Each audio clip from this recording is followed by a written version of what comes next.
Yo, what's up guys? It's Noah here. And in today's video, we're going to be breaking down the NBA slate on Draftkings and Yahoo for Monday, January the 17th. Now we got a 5-game main slate tonight. We do have a lot of games today, just kind of spread out throughout the day. There are a lot of early games today. I think the first game today starts at 12:30 Eastern, and then pretty much all the way up until 10:30 Eastern later tonight with the Jazz-Lakers game. That's like the last game of the night, but we have, I think, like 12 games total today. There's a lot of early games. There's a lot of games in the afternoon. Today is MLK Day, so as always on MLK Day, the NBA always will kind of have a bunch of games spread out throughout the day. Now again, for this video specifically, we're going to look at just the 5-game night slate and talk about that. Go game by game, kind of talk through my favorite plays, what I do like, taking a first look at this slate on Sunday night. Then as we go through each game, we will bid out an early core. We'll talk about 5 players I specifically like for both DraftKings and for Yahoo. Now, as always, guys, be sure to hit the like button down below. I do always appreciate the likes. If you're new to the channel here, make sure you click that subscribe button as well. Always appreciate all of you that have subscribed. We're slowly getting there to 25,000 subscribers. That's a big milestone that I'm hoping to reach in pretty soon. I think we're about 500 subscribers away. So if you're new, hit that subscribe button, turn on notifications, so that way you get notified every time I upload. You get notified every time I live stream. I will be live streaming an hour before lock. I'll be back live streaming Monday night. So make sure to tune into the YouTube channel an hour before lock. I'll be live talking through this slate, answering all your guys' questions. And one more thing, if you guys are new here and you have not signed up for PrizePicks yet, PrizePicks is the sponsor of this video. You can go check out PrizePicks. Use code NOAH when you do sign up, and they will give you a 100% match on your first deposit up to $100. And you can take a look at their NBA board for Monday. Again, there are a lot of early games today, and as you can see, they already do have a lot of props posted for a bunch of these early games. You can take a look at their entire board. They have pretty much almost all the games posted already, at least like point props, rebounds, assists. They will post fantasy point projections as well. They'll probably post those like early Monday morning. You can take a look at their entire board. If you want to make some picks for some of these earlier games, I know DraftKings has like a 3-game early slate. But if you're not planning on playing that, you want to get some action on PrizePicks, you can check out their board, make some picks for Monday's NBA games.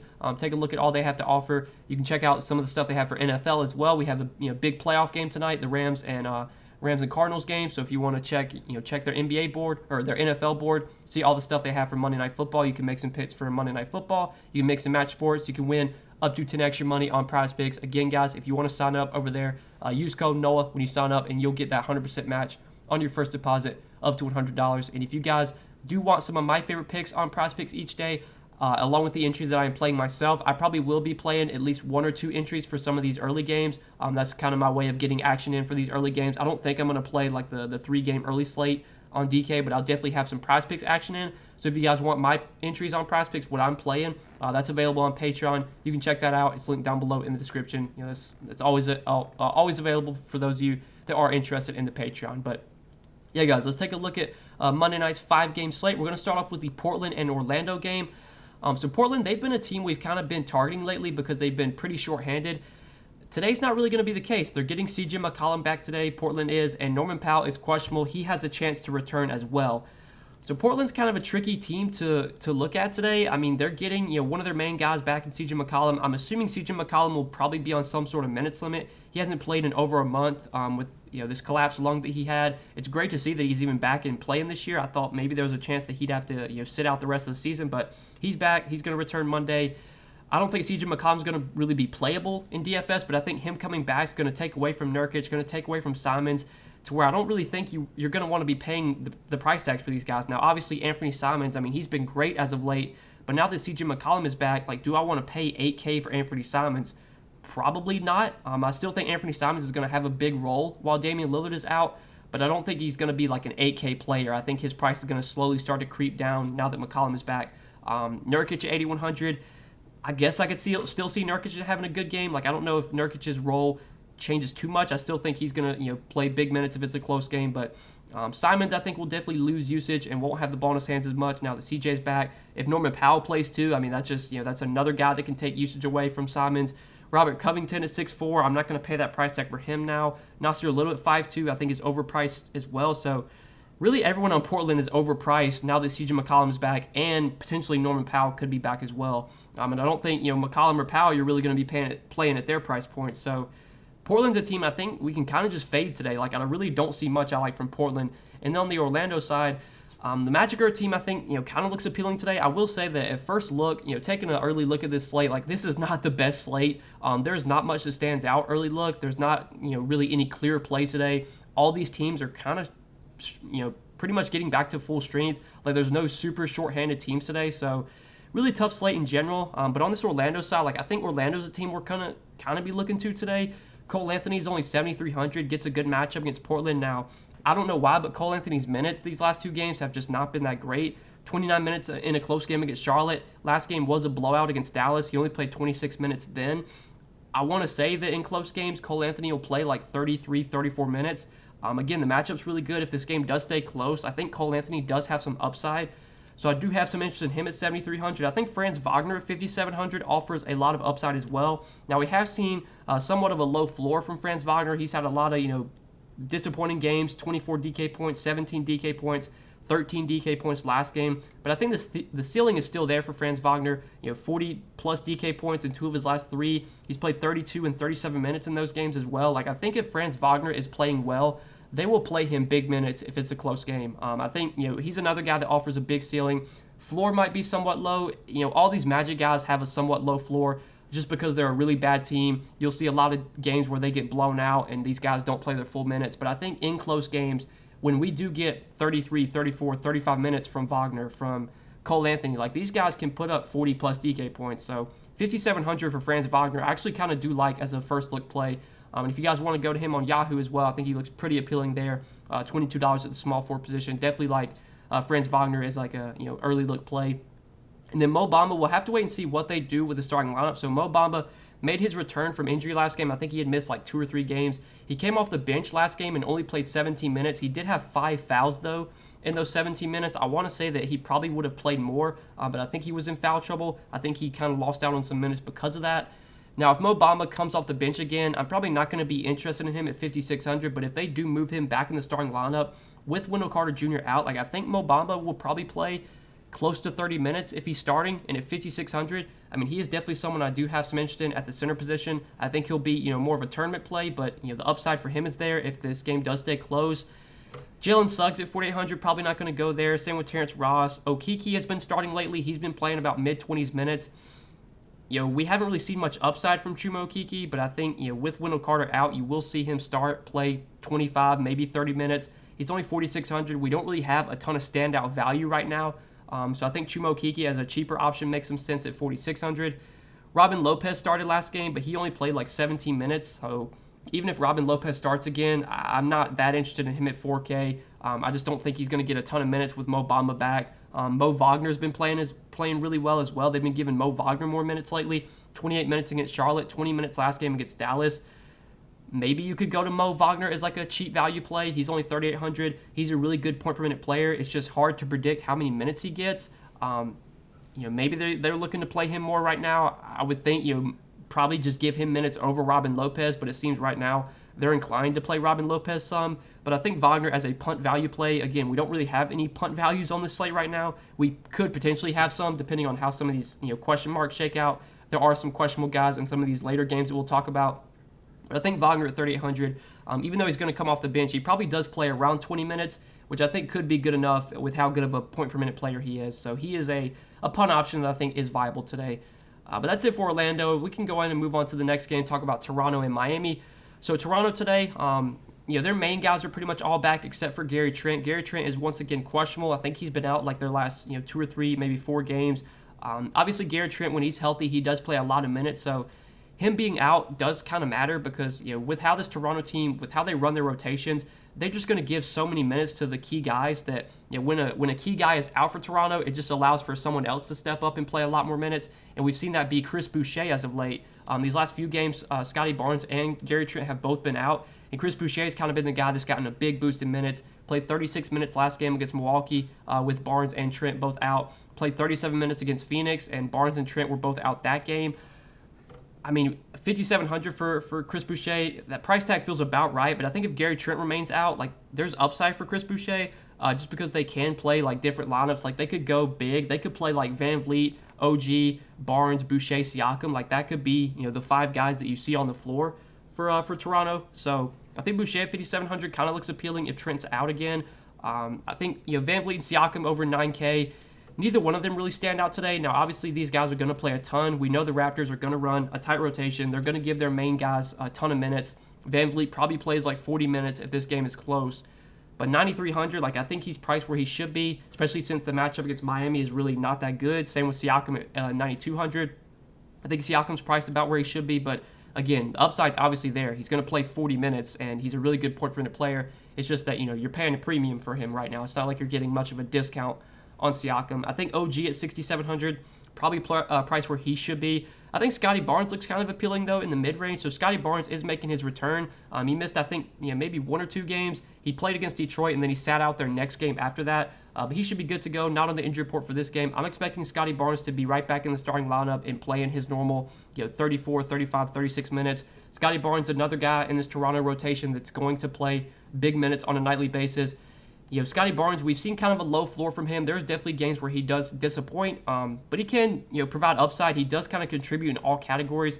Kind of offers triple-double upside. I don't know yet. I don't think he's put up a triple-double this year, but he's definitely had some games where he's gotten, double-digit points, double-digit rebounds, and then close to double-digit assists. This game against San Antonio, he was 1 rebound and 2 assists shy of a triple-double. So I think Scotty Barnes, with the upside he has, with how he can contribute in all categories, with how many minutes he's going to play, at only 6,300, as a mid-range option at the forward position, I think Scotty Barnes looks kind of good today as a first-look play, and I do like him on Yahoo as well if you want to play him over there. $25 at power forward, definitely like Scotty Barnes on both sides. And then again, Boucher, I think if Gary Trent remains out, looks kind of appealing just because I think there'd be more minutes available for Boucher. They did start Presta Achiuwa at center last game. He's only 3,900. He played 39 minutes in the starting lineup. I have no idea if Achiuwa plays that much today, but if they do start Achiuwa again, I think he'd be a pretty decent value play. Now, again, that's going to depend on Gary Trent's status. I assume if Gary Trent plays, he'll be in the starting lineup, and you'll see Van Vliet, Siakam, OG, Trent, and Barnes be the starting 5. But if Trent remains out, then most likely scenario is that they do start Achiuwa at center again. It doesn't really seem like they want to play Watanabe or Svi Mikhailuk or really any of these other guys. Like Toronto, man, they're just going to play their 6, 7, 8 guys and just play those guys a ton. So I think if Gary Trent remains out, whoever winds up starting for Toronto, whether it be Achiuwa, whether it be Boucher, one of those guys would definitely benefit. Achiuwa is only 3,900, so he would look like a pretty good value if he does wind up starting. But that's probably it for Toronto. I think we talked about everyone here. On the Miami side, Miami could be getting Bam Adebayo back today. We did get a report that Bam Adebayo is intending to play Monday. Right now, he's officially listed as questionable, but for now, I am going to assume that he is playing because I think the report was that he was targeting today's game as his return. So with Bam back today, that's pretty much going to take Yurt7, Dedmon, all those guys out of play for me. I think the only guys that are really going to be playable from Miami, are Jimmy Butler and Tyler Hero because Kyle Lowry is out today for personal reasons. So with Kyle Lowry out, that does benefit Jimmy Butler. That does benefit Tyler Hero. Now, these guys will definitely be getting a bump down with Bam Adebayo back because obviously Bam Adebayo is a pretty high usage player, does play a lot of minutes, is going to take a little bit away from those guys. But Jimmy's only 8,900. I think this looks pretty appealing for Jimmy, this price tag at least, just because we know Jimmy's going to play a ton of minutes if it's a close game. I think he's going to have the ball in his hands more. They probably start him at point guard today with Lowry out and just keep bringing Hero off the bench. I don't think they're going to start Hero. They like bringing Hero off the bench. So if Jimmy starts at point guard, maybe his assists go up today. He's always a guy that can get you a triple-double any night. He can stuff the stat sheet. The price has come down a lot. I think Jimmy Butler at 8,900 is definitely a strong option, strong pay-up option on this slate. I do like him quite a bit. I think Tyler Hero offers some upside in GPPs now. You're paying a premium for Tyler Hero. Bam Adebayo is back too, so I don't love Hero at this price tag, but I think with at least with Lowry out, there's upside for Hero because he is going to play a lot, even if he comes off the bench. He's probably going to play over 30 minutes. If he gets hot, we know Hero can put up big games. He's a really good shooter. He's a guy that when he does start making shots, he'll just keep chucking. So I think Hero more of a GPP play does make some sense. And that's probably it from Miami. Whoever starts for Lowry, whether it be Caleb Martin or Max Strus, one of those guys could definitely be viable, cheap options. Gabe Vincent wasn't in the rotation last game. He got a DMP. I'm guessing Gabe Vincent will be back in the rotation today. I don't think they'll start him, though. I think they're probably going to start either Martin or Strus. I'm pretty sure neither one of those guys have been starting lately. Let me check what the starting lineup was last game because I can't remember if Caleb Martin or Strus started because I'm pretty sure they've been starting Yurt7, PJ Tucker, Butler, And then obviously Lowry started last game, but he's out today. So let me pull up Miami last game. I should have pulled this up. Let's see. So they started year 7, Strus, Tucker, Lowry, and Butler. So Strus actually started last game. I'm guessing he'll start again. Who replaces Lowry? It's probably going to be Caleb Martin or maybe Duncan Robinson, like one of those two guys. So Caleb Martin, 4,700, Duncan Robinson, 4,100. Like whichever one of those guys starts for Lowry, I think would be a pretty decent value play.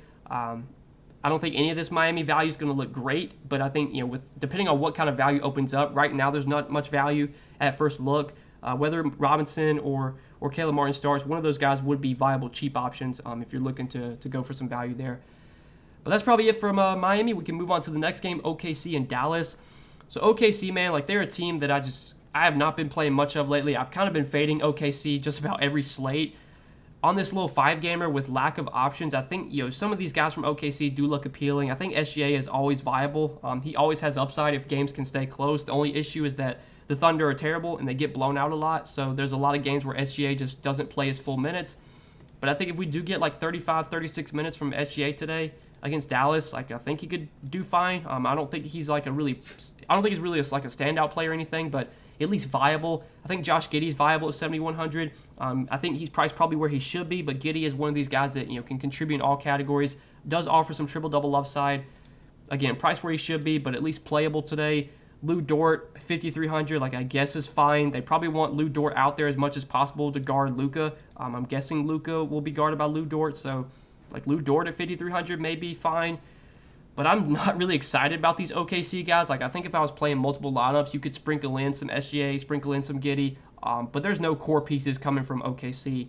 And then on the Dallas side, like Porzingis is back now for Dallas, so they're pretty much back at full strength. I think Luka as a pay-up option, especially when you look at the pay-up options on this slate, like Luka's definitely one of the better options to pay up for.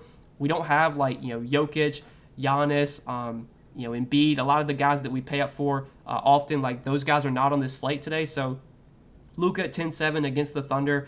I mean, obviously Luka's playable today. Again, there's not much value, so it's pretty tough to build around Luka right now, just because the guys you're probably going to be putting in around him, you're not going to feel great about. This definitely feels like a mid-range type of slate. But I think Luka as a pay-up option obviously looks good. Luka's always a guy you could go to. I will say, though, that Luka's floor this year has definitely been lower than we've kind of seen in the past.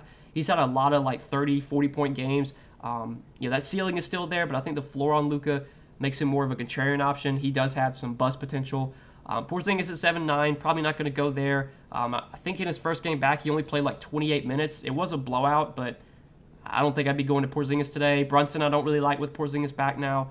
The rest of Dallas I'm not that high on, so we can move on to the next game, talk about Phoenix and San Antonio. So looking at Phoenix today, this is the one team that will definitely have to pay attention to the injury report because they are on a back-to-back. Phoenix did play on Sunday against Detroit. Anytime a team is on a back-to-back, there's always a chance that guys get rested, guys sit out. DeAndre Ayton actually did get injured in Sunday's game and did not return. I think he sprained his ankle. So given that Ayton got injured Sunday and wasn't able to finish the game, I'm guessing that DeAndre Ayton is going to be out today. I think that's a pretty reasonable guess. I'd expect Ayton to sit, and if Ayton does wind up sitting, we are going to get some value from Phoenix. I'm guessing that JaVale McGee is going to start at center in place of Ayton, assuming Ayton does not play. JaVale McGee is only 3,700. He is by far going to be the best value play on the slate. I think at first look, he's definitely someone you're probably going to want to be building around. And on Yahoo, he's very cheap over there, $13. Definitely like JaVale McGee on Yahoo as well. Now, we have seen kind of as of late, the Suns have been involving Jalen Smith. Bismack Biyombo, has been getting some time too. But I still think JaVale McGee is kind of like the backup center. If Ayton ever has to miss games, I'm expecting JaVale McGee to be the guy that fills in. Now, they do have some backups that they'll give minutes to. I think you'll see Bismack Biyombo play some. They might play Jalen Smith at center some. But I think JaVale McGee will start here, probably play low 20s minutes at least. He's a really good point-per-minute player. He's a really productive player when he's on the court. He scored 29 DK points in only 15 minutes against Detroit on Sunday after Ayton got injured. For 3,700, I think JaVale McGee looks like a very, very strong value play today. I like him quite a bit, assuming that Ayton does not play.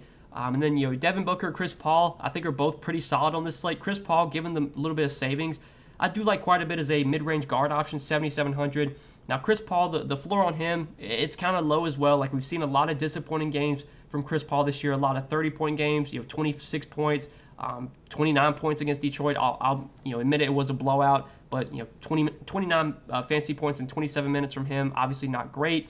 But I think in this matchup against San Antonio been playing fast this year. They're actually top 5 in pace so far this season. It's a pretty favorable spot for Chris Paul. I think the price tag of $7,700 makes him look appealing. If you want to go up to Devin Booker, I think Devin Booker's obviously someone you could play as well. But I do like CP3 at $7,700 as a mid-range guard option. And on Yahoo, I like CP3 over there as well as $33. We'll say that Devin Booker is $1 cheaper on Yahoo. I think Devin Booker at $32 looks really good too. But for the sake of this video, we'll just plug Chris Paul into the early core. If you guys want my full updated core plays, though, I do post those on Patreon an hour before lot. The Patreon is linked down in the description. You can check that out if you are interested. But yeah, I think both guards here for Phoenix are in play. If Ayton sits, obviously JaVale McGee is a really strong value. And that's probably it from Phoenix. Like, I don't have much interest in Mikal Bridges. We just haven't seen really much upside from Mikal Bridges. 5,300 doesn't really stand out to me. I think Jay Crowder's priced up enough to where he doesn't really stand out at 4,800. He's been playing much better as of late. Been rebounding well.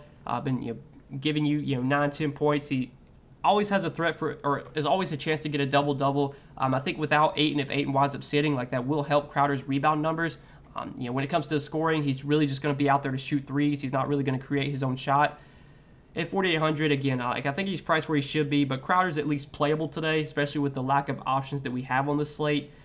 And that's probably it from Phoenix. So we can talk about the next game, or the other side of this game was San Antonio. So looking at the Spurs today, they're pretty much fully healthy right now. They've gotten Derek White back, Keldon Johnson's back, Devin Vassell is back. So I don't think there's really much that stands out from San Antonio. I think Dejounte Murray at 10K as a pay-up option, is fine. I will say that with Derek White back, I think that does hurt Murray's ceiling a little bit. I don't think Murray's as likely to put up 60-plus DK points kind of like he has been. He was crushing for those stretch of games whenever Derek White was out. I think now that White's back, now that Johnson's back, now that Vassell's back, they just have more bodies. They have more guys that are out there that can take shots, that can take usage away from Murray. I still think at 10K, Murray is viable today, but he's not like a priority spend up for me. Jakob Poeltl at 6'6", is okay. I will say that if Ayton sits, I think the matchup is pretty favorable for Poeltl, going up against JaVale McGee and Bismack Biyombo and Jalen Smith. Those are pretty favorable matchups for Poeltl, but still, at his price point, nothing more than a contrarian option. Derek White did come off the bench in his first game back from COVID protocols, only played 25 minutes, but he was really productive. He did score 38 Draftkings points in those 25 minutes. I'm guessing that Derek White will move back in the starting lineup today. If he does start, I'd assume we're probably going to get close to normal minutes from him. And at 6,500, I think Derek White as another mid-range guard option makes some sense. Keldon Johnson, though, at 5'1", he's okay, but I don't really love his upside. Devin Vassell started last game, played 31 minutes, was really productive, but I'm guessing that Derek White will move back in the starting lineup, which will shift Devin Vassell back to the bench. If Devin Vassell goes back to the bench at 4,600, not much interest at that price point, and the rest of the Spurs I'm not really interested in. So that's it for this team. We can go ahead and move on to the last game of the night, the Jazz and the Lakers. So the Jazz, they are the other team that is on a back-to-back today. We have two teams on a back-to-back, Phoenix and then Utah. So Utah did play on Sunday. We'll have to pay attention to the injury report for Utah. I would assume that pretty much everyone's going to play here, but we have seen in previous back-to-backs they have rested Mike Conley. Now I think in their last two back-to-backs, Conley has actually played. So I'm expecting Conley to play, but he's always a potential guy that could rest on a back-to-back. So pay attention to the injury report. If Conley were to sit, that would give boost to Donovan Mitchell, give a boost to Jordan Clarkson. It would make Joe Ingles a really good value play. For now, though, I'm expecting Conley to play. I think we can start off at the top, though, with Donovan Mitchell. Donovan Mitchell, he's a guy that I really haven't played much this year. I think the only slates I've played Donovan Mitchell have been whenever Conley's been out. But I think today specifically, when you look at this slate, when you look at just how few plays stand out, I think Mitchell at 9K, this is obviously an expensive price tag.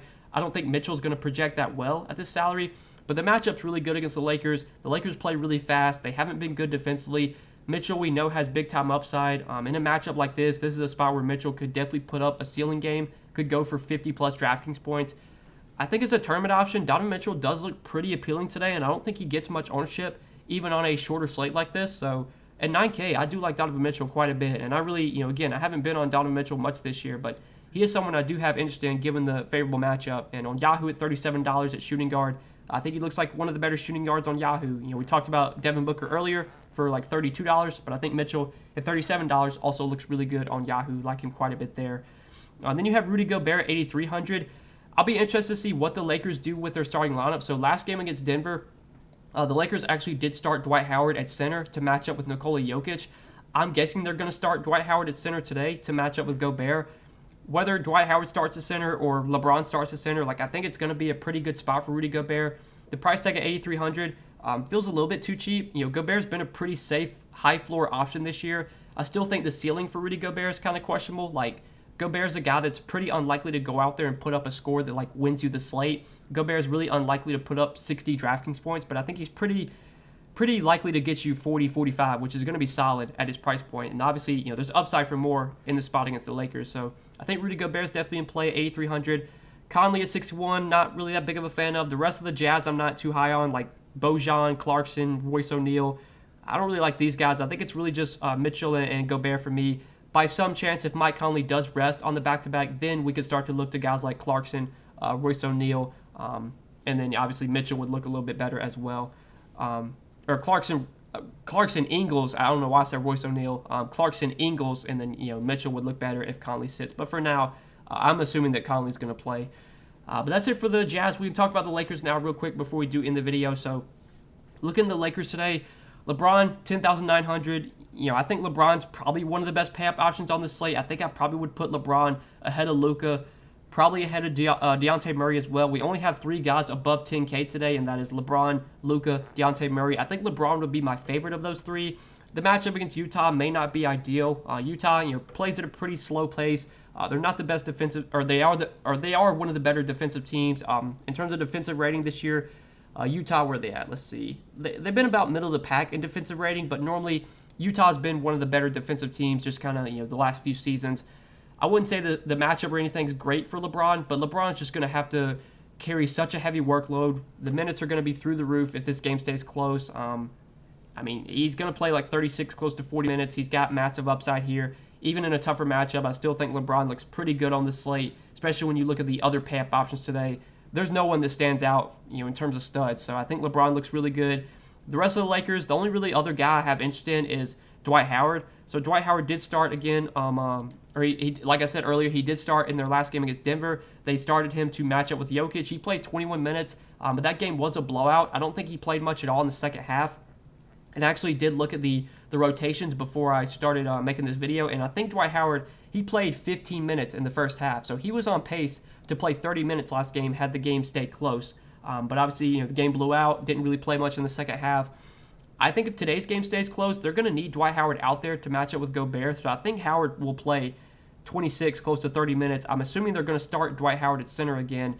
For 3,300, if Dwight Howard does start at center, he's probably going to be one of the best value plays on the slate, right up there with JaVale McGee. So I definitely like Dwight Howard as a value option. If you want to go with 2 cheap centers today, McGee and Howard, I think that makes a ton of sense because I think both guys are going to project pretty well. And right now, there's not much value on the slate. Those are 2 guys I will be looking to for value today. McGee, assuming Ayton is out, and then Dwight Howard if he starts at center again. But that's really it for the Lakers. And I think that's it for this 5-game slate. So hope you guys enjoyed this video. As always, appreciate you watching. If you did enjoy, click that like button down below. Click that subscribe button as well. If you have not yet, go check out the sponsor of the video, PrizePicks. Go sign up for PrizePicks. Sign up, use code NOAH, so that way you do get that deposit bonus. They will match your first deposit up to $100 when you do sign up with my promo code. You can take a look at their board for NBA. You can see all the props they have available for these early games. Again, the first game of the day on Monday starts at 12:30 Eastern. We have games there's a 12:30 game, there's a 1 o'clock game, there's a 2 o'clock game. I think there's 2 games there's a 3 o'clock game. There's 2 games at 3:30. So a lot of games today, a lot of early action. If you want to get some picks in, make some entries for these early games, potentially win up to 10 extra money, go sign up for PrizePicks, use code NOAH. What do you do so you get that deposit bonus? And if you guys do want some of my favorite picks on PrizePicks each day, along with the entries that I am playing myself, again, I do think I'm going to play at least 1 or 2 entries from some of these early games. If you want my entries, you want to see what I'm playing, you can check out the Patreon, link down below in the description, see all my plays there and all the entries I'm playing. I do share those all over on Patreon. All my other, up-to-date DFS content is posted over there. Check that out. It's linked down below in the description. But that's it, guys. Best of luck on this Monday slate. I appreciate you guys watching this video. Hope you enjoyed. We'll see you in the next one. Peace.